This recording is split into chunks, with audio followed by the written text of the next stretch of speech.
ನಮಸ್ಕಾರ ಪ್ರಿಯ ಸ್ನೇಹಿತರೆ, ಬನ್ನಿ ನಾವು ಇವತ್ತು ನಿಜಾಮ್ ಎಜ್ಕಿಲ್ ಬರ್ದಿರತಕ್ಕಂಥ ದಿ ರೈಲ್ವೆ ಕ್ಲರ್ಕ್ ಎನ್ನುವ ಒಂದು ಪೋಯಮ್ ಅನ್ನು ನಾವು ನೋಡ್ತಾ ಹೋಗೋಣ. ಲೈನ್ ಬೈ ಲೈನ್ ನೋಡೋಣ. ಅದರ ಜೊತೆಗೆ Kannada meanings will read as a poem and as well as will understand the meaning in Kannada. Okay, about the writer. ನಾವು ಪದ್ಯ ಸ್ಟಾರ್ಟ್ ಮಾಡೋದಕ್ಕಿಂತ ಮುಂಚೆ ಸ್ವಲ್ಪ ಆಥರ್ ಬಗ್ಗೆ ಸ್ವಲ್ಪ ಕವಿ ಪರಿಚಯವನ್ನು ಮಾಡ್ಕೊಳ್ಳೋಣ. This about the poet Nissim Ezekiel. The born in 1924 and he died in 2004. ಇವರು 1924ರಲ್ಲಿ ಹುಟ್ಟಿ 2004ರಲ್ಲಿ ಮರಣವಂತಾರೆ. Is one of the greatest writer in India. Okay, Nissim Ezekiel was an Indian Jewish poet and actor, playwright and art critic and editor. ಇವರು editor ಆಗಿದ್ರು, ಸಂಪಾದಕರಾಗಿದ್ರು, critic ಆಗಿದ್ರು, ವಿಮರ್ಶಕರಾಗಿದ್ರು, ನಾಟಕಕಾರರಾಗಿದ್ರು. ಅದ್ರ ಜೊತೆಗೆ ಉತ್ತಮ ಆಕ್ಟರ್ ಕೂಡ ಆಗಿದ್ರು. ಆಕ್ಟಿಂಗ್ ಕೂಡ ಮಾಡ್ತಾ ಇದ್ರು.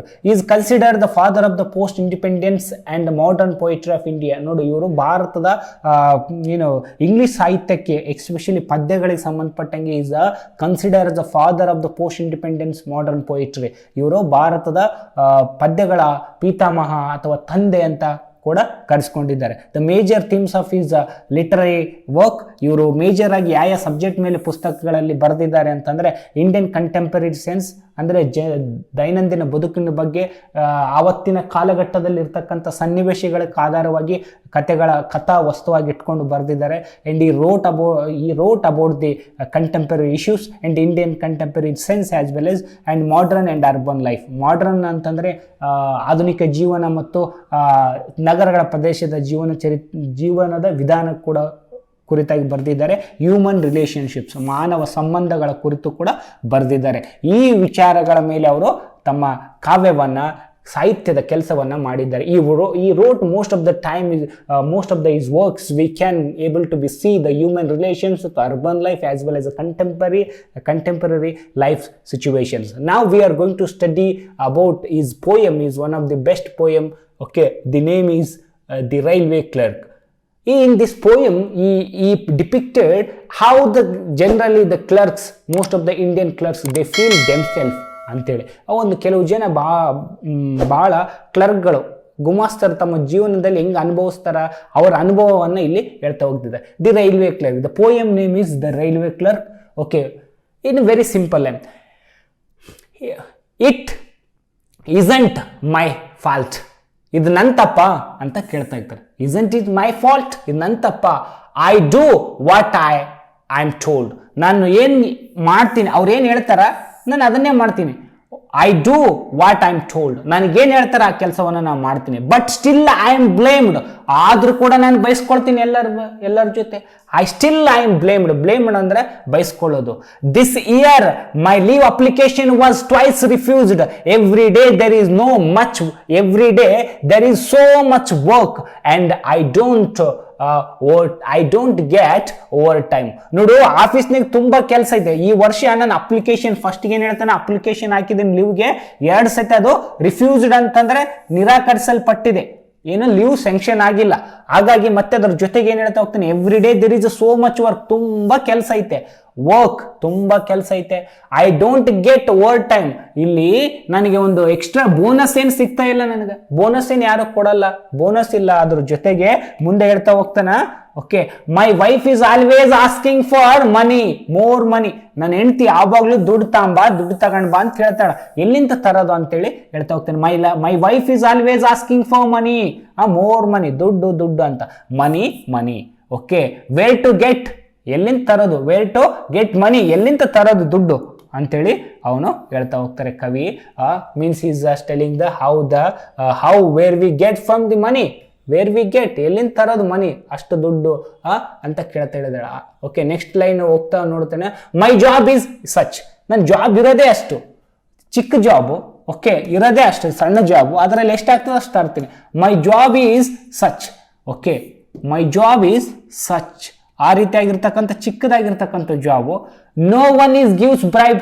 ನನಗ ಲಂಚ ಕೊಡೋರಿಲ್ಲ. No one is give bribe ಅಂದ್ರೆ ಏನು, ಲಂಚ. ಏನ್ರಿ, ಲಂಚ ಕೊಡೋದಿಲ್ಲ. ಲಂಚ ನಾವು ತಗೊಳ್ಳೋದಿಲ್ಲ, ಅವರು ಲಂಚ ಕೊಡೋದು ಇಲ್ಲ. Okay, just bribe giving. No one is giving bribe while other clerks are in fortunate positions. ಬೇರೆ ಕ್ಲರ್ಕ್ ನಮ್ಮ ಜೊತೆಗಿರೋರೆ ಕೆಲವು ಜನ ಒಳ್ಳೆ ಪೊಸಿಷನ್ ಅದಾರಂತ. ಯಾಕಂದ್ರೆ ಅವ್ರಿಗೆ ಲಂಚ ಸಿಗ್ತಕ್ಕಂಥ ಪೊಸಿಷನ್. ಫಾರ್ಚುನೇಟ್ ಅಂದ್ರೆ ಅದೃಷ್ಟವಂತ. ಓಕೆ, ಅದೃಷ್ಟ ಪೊಸಿಷನ್ ಅಲ್ಲಿ ಇದ್ದಾರೆ. Okay, position and no promotions even because I am not graduate ಅಂತ ಹೇಳ್ತಾನೆ. ನೋಡು, ಅವರೆಲ್ಲ ಅದೃಷ್ಟವಂತರದಾರ, ಅವರು ಒಳ್ಳೆ ಪೊಸಿಷನ್ ಅದಾರ. ಬಟ್ ನಾನೇನಿದ್ದೀನಿ, ಪ್ರಮೋಷನ್ ಸಿಕ್ಕಿಲ್ಲ ನನಗೆ. Because I am not graduate, ನಾನು ಡಿಗ್ರಿ ಮುಗಿಸ್ಕೊಂಡಿಲ್ಲ, ಹಂಗಾಗಿ ನನಗೆ ಫಾರ್ಚುನೇಟ್ ಪೊಸಿಷನ್ದಾಗಿಲ್ಲ ಅಂತ ಹೇಳ್ತಾ ಹೋಗ್ತಾನೆ. I wish I was a bird. ನಾನು ಅನ್ಕೊಂಡಿದ್ದೀನಿ ನಾನು ಪಕ್ಷಿ, ಚಿಕ್ಕದಾಗಿರ್ತಕ್ಕಂಥ ಒಂದು ಬರ್ಡ್ ತರ ಅಂತೇಳಿ ಅನ್ಕೊಂಡಿದ್ದೀನಿ ಅಂತೇಳಿ ಹೇಳ್ತಾನೆ. I am never neglecting my responsibilities. ಅವ್ನು ಮುಂದೆ ಹೇಳ್ತಾ ಹೋಗ್ತಾನೆ, ಸ್ಯಾಲ್ರಿ ಕಡಿಮೆ ಐತೆ ಅಂತೇಳಿ ನಾನೇನು ಕೆಲಸ ಸರಿಯಾಗಿ ಮಾಡ್ತಾ ಇಲ್ಲ ಅಂತಲ್ಲ. I am never neglected my responsibilities. ನನ್ನ ಕೆಲಸವನ್ನು ನಾನು ಸರಿಯಾಗಿ ಮಾಡ್ತಾ ಇದ್ದೀನಿ, ನಾನು ಯಾವುದು ಕೆಲಸಗಳನ್ನು ನಾನು ನೆಗ್ಲೆಕ್ಟ್ ಮಾಡ್ತಾ ಇಲ್ಲ ಅಂತೇಳಿ ಹೇಳ್ತಾನೆ. ರೆಸ್ಪಾನ್ಸಿಬಿಲಿಟಿ ಅಂದ್ರೇನು? ಜವಾಬ್ದಾರಿಗಳು. I am discharging it properly. I am doing my duty, but no one is appreciating. ನನ್ನ ಕೆಲಸನ ಮಾಡಕತ್ತೀನಿ, ಯಾವನೊಬ್ಬನು ಸಹಿತ ನಾನು ಏನು ಮಾಡವಲ್ಲ, ರೆಸ್ಪೆಕ್ಟ್ ಕೊಡವಲ್ಲ, ಗೌರವ ಕೊಡವಲ್ಲ. ಡಿಸ್ಚಾರ್ಜಿಂಗ್ ಅಂದ್ರೆ ತನ್ನ ಕೆಲಸವನ್ನು ತಾನು ಸರಿಯಾಗಿ ನಿರ್ವಹಣೆ, ಪ್ರಾಪರ್ಲಿ ಸರಿಯಾಗಿ ಮಾಡ್ತಕ್ಕಂಥದ್ದು ಅಂತ.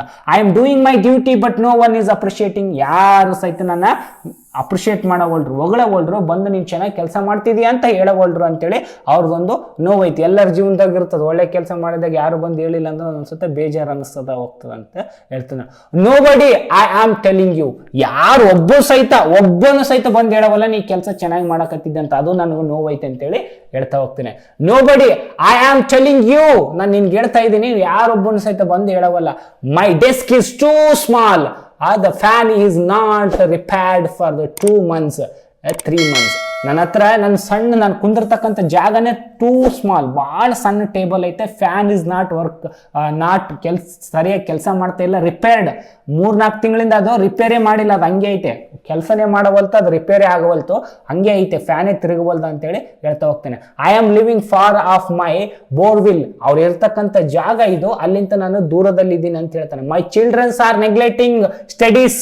How long this can go on. ಅವರು ಮಕ್ಕಳಿದಾರೆ, ಇತ್ತಗ ಮಕ್ಕಳೇನಿಲ್ಲ, ಓದ್ತಾ ಇಲ್ಲ ಸರಿಯಾಗಿ. ಹಾಗಾಗಿ my childrens are neglecting. Neglect ಅಂದ್ರೆ ಏನು? ಅಲ್ಲಿ ಸರಿಯಾಗಿ ಫೋಕಸ್ ಮಾಡಿ ಓದ್ದೇ ಇರೋದು. Studies. How long this can go on. ಇದೆಷ್ಟು ದಿನ ನಡೀತದ? ಒಂದಿನ ಅವರು ಓದ್ಲೇಬೇಕು, ಓದಿಲ್ಲ ಅಂದ್ರೆ ದುಡಿಯಕ ಹೋಗ್ಬೇಕಾಗ್ತದ, ಹಂಗಂತೇಳಿ ಹೇಳ್ತಾ ಹೋಗ್ತಾನೆ. Once a week I see film. ವಾರದಾಗ ಒಂದ್ಸತಿ ನಾ ಫಿಲಿಮ್ ನೋಡ್ತೀನಿ. And then I am happy but not otherwise also. ಅದಿಲ್ಲ ಅಂತಂದ್ರೆ ಬಹಳ ಸಂತೋಷ ಏನಿಲ್ಲ. ಅಟ್ಲೀಸ್ಟ್ ನಾನು ವಾರಕ್ಕೆ ಒಂದು ಸಿನಿಮಾ ಆದ್ರೂ ನೋಡಕ್ ಪ್ರಯತ್ನ ಮಾಡ್ತೀನಿ, ಅದು ನನಗೆ ಖುಷಿ ಕೊಡ್ತದ ಅಂತ ಹೇಳ್ತಾ ಹೋಗ್ತೇನೆ. I have a good friends. ನನ್ಗೆ ಒಳ್ಳೆ ಸ್ನೇಹಿತರಿದ್ದಾರೆ. I have a good friends that is only consolation. ನನಗೆ ಏನಾದ್ರೂ ಜೀವನದಾಗ ಒಳ್ಳೇದೈತೆ ಅಂದ್ರೆ, ಏನೋ ಇಷ್ಟು ಫ್ರೆಂಡ್ಸ್ ಅದರ, ಅದೇ ನನಗೆ ಮನಃಶಾಂತಿಯನ್ನು ಕೊಡ್ತದ. ಕನ್ಸೋಲೇಷನ್ ಅಂದ್ರೆ ಒಂದು ಮನಸ್ಸಿಗೆ ಶಾಂತಿಯನ್ನು ಕೊಡೋದು, ಏಕಾಂತತೆಯನ್ನು ಕೊಡೋದು, ಅದೊಂದೇ ಅಂತೇಳಿ ಹೇಳ್ತಾ ಹೋಗ್ತಾನೆ. Sometimes we are meeting here and there. ಅಲ್ಲಿ ಇಲ್ಲಿ ಭೇಟಿ ಆಗ್ತೀವಿ. Having a long chat. ಅಲ್ಲಿ ಇಲ್ಲಿ ಭೇಟಿ ಆಗ್ತೀವಿ. ಲಾಂಗ್ ಚಾಟ್ ಅಂದ್ರೆ ಅದ್ರ ಬಗ್ಗೆ ಇದ್ರ ಬಗ್ಗೆ ಚರ್ಚೆ ಮಾಡ್ತೀವಿ. ಏನ್ ಮಾಡ್ತೀವಿ ರೀ? ಚರ್ಚೆ ಮಾಡ್ತೀವಿ ವಿಷಯಗಳ ಬಗ್ಗೆ, ಅದು ಇದು ವಿಚಾರಗಳನ್ನ ಚರ್ಚೆ ಮಾಡ್ತೀವಿ. ಅದ್ರ ಜೊತೆಗೆ ನೆಕ್ಸ್ಟ್ ಮುಂದೆ ಹೇಳ್ತಾ ಹೋಗ್ತಾನೆ.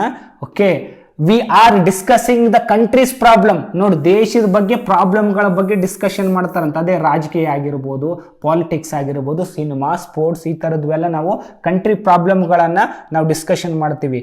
Some are thinking of foreign. ನೋಡು, ಬರೀ ದೇಶದ್ದಲ್ಲ, ವಿದೇಶದ್ದು, foreign. But due to circumstances I cannot think. ನಾನು ಅಂಥವೆಲ್ಲ ಯೋಚನೆ ಮಾಡಕ್ ಸಾಧ್ಯ ಇಲ್ಲ.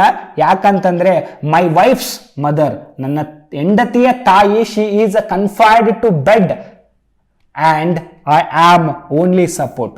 ನನ್ನ ಹೆಂಡತಿಯ ತಾಯಿ ಏನಿದ್ದಾಳಲ್ಲ, ಆಕೆ ಬೆಡ್ ರಿಡನ್ ಆಗಿದ್ದಾಳೆ, ಹಾಸಿಗೆ ಮೇಲೆ ಇದ್ದಾಳೆ. ಅವರೆಲ್ಲರಿಗೆ ನಾನು ಒಬ್ಬನೇ ಸಪೋರ್ಟ್ ಮಾಡೋನು, ಮತ್ತೆ ಯಾರಿಲ್ಲ ಅಂತೇಳಿ ಹೇಳ್ತಾನೆ.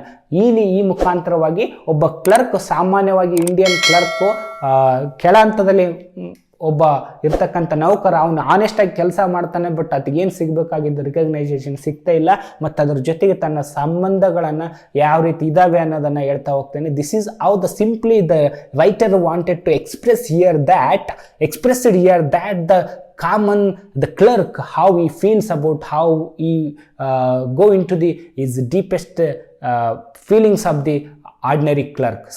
ಒಬ್ಬ ಆರ್ಡಿನರಿ ಕ್ಲರ್ಕ್, ಸಾಮಾನ್ಯ ಕ್ಲರ್ಕ್ನ ಜೀವನವನ್ನು ಇಲ್ಲಿ ವಿವರಿಸಲಿಕ್ಕೆ ಪ್ರಯತ್ನ ಪಟ್ಟಿದ್ದಾರೆ. Thank you very much, and don't forget to subscribe and share with your friends and write how you enjoyed this poem. Thank you very much.